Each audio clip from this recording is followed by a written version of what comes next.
Di sini kami akan menuju ke lokasi yang bertepatan di daerah Mekarjati untuk menuju ke kantor kelurahan di sana.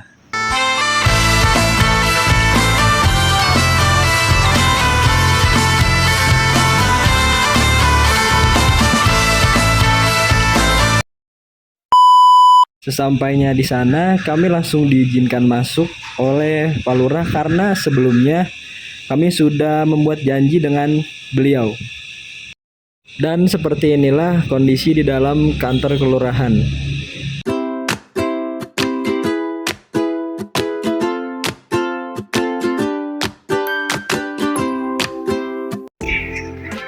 Saya kenal dulu ya, yang nama saya Ki Tas. Saya menjabat lurah baru 3 bulan di sini. Baru. Saya lulusan dari PDN tahun 2017. Pengalaman kerja saya untuk saat ini saya profil dulu ya. Pengalaman kerja saya 2 tahun 9 bulan saya di Lombok Tengah sebagai bupati, 2 tahun sebagai staf kota pemerintahan, baru dipromosikan bulan Agustus tanggal 8. Untuk wilayah di sini kurang lebih masyarakatnya itu berkisar 14 ribuan, baik pria dan wanita. Terus tentunya Mekarjati ini adalah wilayah kelurahan, beda sama desa ya. Ya, kalau misalnya kelurahan di Karawang Barat ini ada 8 kelurahan, salah satunya adalah kelurahan Mekarjati. Mekarjati ini adalah pecahan dari Tunggal Jati. Sebelumnya di sini wilayah Tunggal Jati. Wilayah Mekarjati ini berbatasan dengan Tanjung Pura, Mekarjati, Tunggal Jati, dan Rawamekar. Ada di desa Rawamekar. Masyarakat di sini mayoritas adalah petani, tapi bukan pemilik, tapi ibaratnya buruh tani. Di sini terdiri dari RW-nya berjumlah 13 RW dan 45 RT. Untuk wilayah di sini masih banyak wilayah sawah ketimbang kelurahan lain. Kelurahan lain itu tentunya banyak rumahan dan pemukiman bangunan di wilayah samping-samping jalan. Ya. Terkait dengan sosial budaya di sini, alhamdulillah di Mekarjati ini masyarakatnya enak diajak ngobrol, kekeluargaan. Karena apa? Walaupun saya 3 bulan di sini, tapi saya disambut baik. Di sini juga banyak tradisi-tradisi yang dilaksanakan oleh masyarakat. Tentunya bila mana kita tahu kita sebagai muslim, kita sebagai umat muslim di sini masyarakat antusias untuk melaksanakan Isra Mi'raj misalnya, Maulid Nabi, terus Rajaban. Nah itu kenapa saya bilang buyut? Karena apa? Acara tersebut tidak diintervensi oleh kita. Maksudnya bila mana ada kegiatan, mereka sudah masyarakat. Jadi dari masyarakat untuk masyarakat. Jadi tidak ada masyarakat pemerintah. Jadi masyarakatnya itu tidak menunggu dari bantuan pemerintah. Gitu. Jadi ketika tidak ada kegiatan, masyarakatnya bisa melaksanakan kegiatan tersebut. Salah satunya adalah kegiatan dari hajat bumi. Hajat bumi itu di sini dilaksanakan tergantung setiap tahunnya. Kadang 13 RW melaksanakan itu wajib. Karena RW-nya juga wajib melaksanakan. Maksudnya mereka ingin sepasang ingin melaksanakan hajat bumi tersebut. Kalau untuk RT, terkadang ada beberapa RT yang mengajarkan sendiri. Jadi di samping RW-nya melaksanakan, RT-nya juga melaksanakan, tapi tidak semua RT melaksanakan dari tahun. Nah, semua tergantung dari kesiapan masing-masing. Bila mana RT-nya siap dan sokongan dana juga siap, mereka akan melaksanakan di wilayah selain RW ya. Terus juga di sini beberapa kegiatan diantaranya adalah jadi kalau tidak salah itu namanya topeng. Topeng itu nanti bisa dicari untuk profil lengkapnya ya. Bisa jelas topeng itu seperti kayak cerita rakyat yang ditampilkan seperti Sri-Mulat, tapi lucu, tapi dengan bahasa Sunda. Ada yang melaksanakan kata melaksanakan siang hari. Kadang juga ada yang nangkep ini apa namanya singa-singaan. Tergantung kesepakatan masing-masing. Untuk tujuan dari hajat bumi itu sendiri itu sebenarnya untuk apa sih? Kalau untuk tujuan dari hajat bumi itu sebenarnya saya tahu adalah untuk merasa syukur masyarakat terhadap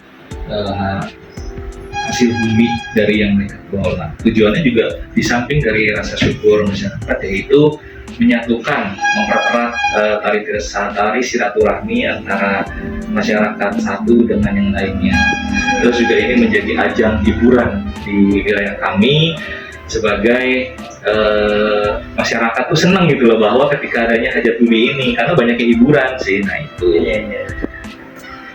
Tapi untuk hajat bumi itu ada prosesnya nggak Pak untuk terjadinya hajat bumi itu? Oh, jelas. Ketika hajat bumi itu sebelum diadakan, itu pasti pertama itu pasti adanya pembentukan panitia tentunya. Panitia itu terdiri dari ketua, sekretaris, dan bendahara. Ini untuk apa? Untuk menjelaskan atau untuk memonitor dari uang masuk, uang keluar, cara pendapatan, bagaimana acaranya ketika dilaksanakan, gitu ya. Semisal begini, ketika memang pembahasan pertama itu adalah pembentukan panitia, ketika panitia sudah terbentuk, selesai sudah satu. Kedua, sumber dana dari berapa? Kita kan harus membudget juga, tidak bisa langsung ketika ingin melaksanakan tiba-tiba terjadi gitu, tidak bisa juga sangkuriang. Biasanya juga sebulan atau 2 bulan sebelum pelaksanaan itu sudah ada panitia, sudah ada rincian anggaran biaya, sudah ada pelaksanaannya memanggil hiburan apa, karena banyak ya, karena banyaknya hiburan. Terus tentunya di balik biaya ini, tentunya proses dari pengumpulan biaya ini harus dibahas juga, apakah dari donatur pun harus mengajukan proposal ya, apakah dari masyarakat, ya berarti harus dari masyarakat. Nah, jadi intinya adalah biaya yang dikeluarkan baik masuk dan keluar dari masyarakat untuk masyarakat tentunya, sehingga ketika semua sudah terpenuhi bisa dilaksanakanlah hajat bumi gitu. Terus juga keamanannya, akses masyarakatnya ketika hajatan tersebut dilaksanakan, terus juga ketertibannya juga harus dibahas gitu.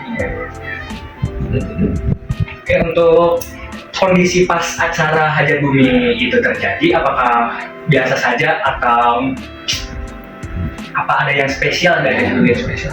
Kalau ketika hajat bumi itu selama yang saya alami selama masa jabatan saya 3 bulan ini, saya datang itu antusiasme luar biasa, ramai banget tapi tertib, bukan ramai tapi berantakan, tidak. Karena saya selalu menyampaikan kepada RT RW selain dari menjaga ketertiban dan keamanan, juga harus menjaga kebersihan.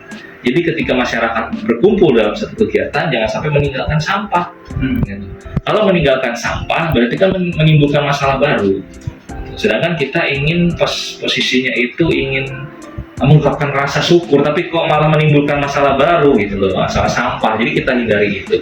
Jadi sebisa mungkin ketika lagi sudah selesai langsung dibereskan semua sampah-sampah tersebut, dikumpulkan langsung diberikan ke PTPST, tempat pemilihan sampah terpadu gitu.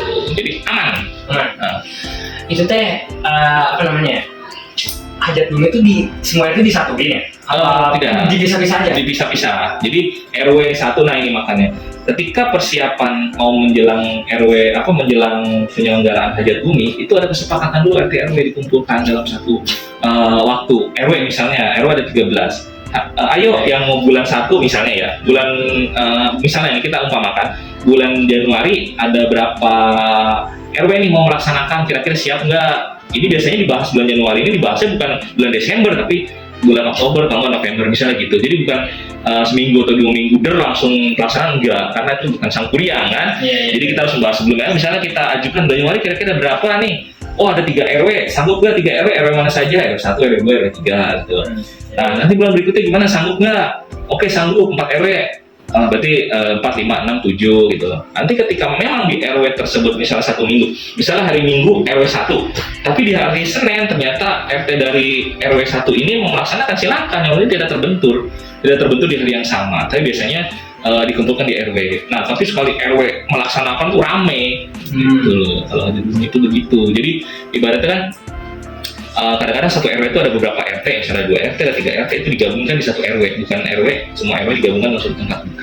Jadi semua RT terkadang digabungkan dalam satu RW, tapi terkadang kalau misalnya RT yang mau melaksanakan juga ya nggak apa-apa, asal yaitu panitianya jelas, uangnya jelas dari mana, tidak memberatkan atau merugikan banyak orang, itu intinya. Oke.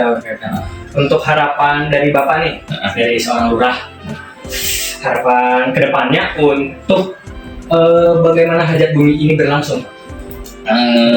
Ya, harapan saya ke depannya insya Allah mudah-mudahan hajat bumi ini dapat ditingkatkan manfaatnya. Dalam artian begini, jadi tidak hanya masyarakat merasa terhibur, tapi ada manfaat yang ditinggalkan. Misalnya ketika lagi hajat bumi, masyarakat itu semakin kompak. Nah, jadi bukan hanya sekedar masyarakat datang hiburan pulang tanpa manfaat, bukan itu. Kedepannya itu saya berharap hajat bumi juga ditingkatkan pelaksanaannya pemanfaatannya juga ditingkatkan. Jadi ketika sebelum hajat bumi, maka masyarakat itu kita kasih sosialisasi, misalnya pertanyaan itu begini, musim ada, karena ketika lurah melaksanakan minggu itu kan terdiri hanya beberapa RT dan RW, itu tidak bisa merambah semua masyarakat. Jadi apa, dibutuhkan RT RW yang aktif, proaktif untuk masyarakat. Nah, salah satunya apa, ketika acara hajat bumi itu kan masyarakat berkumpul nih, itu lebih mudah karena masyarakat datang dengan ingin hiburan tapi dapat manfaat juga gitu loh. Nah, terus kita kasih sosialisasi juga. Jadi kedepannya selain keamanan juga ditingkatkan, terus kekeluargaannya tentunya yang pertama juga jangan sampai dilupakan, tidak ada gesekan, tidak ada saling sirik antara satu sama lainnya gitu. Jadi saya berharap juga, karena kapan lagi masyarakat itu berkumpul kalau misalnya hiburan ini salah satunya adalah jadi ajang untuk berkumpul masyarakat. Oh iya. Saya begitu. Sudah.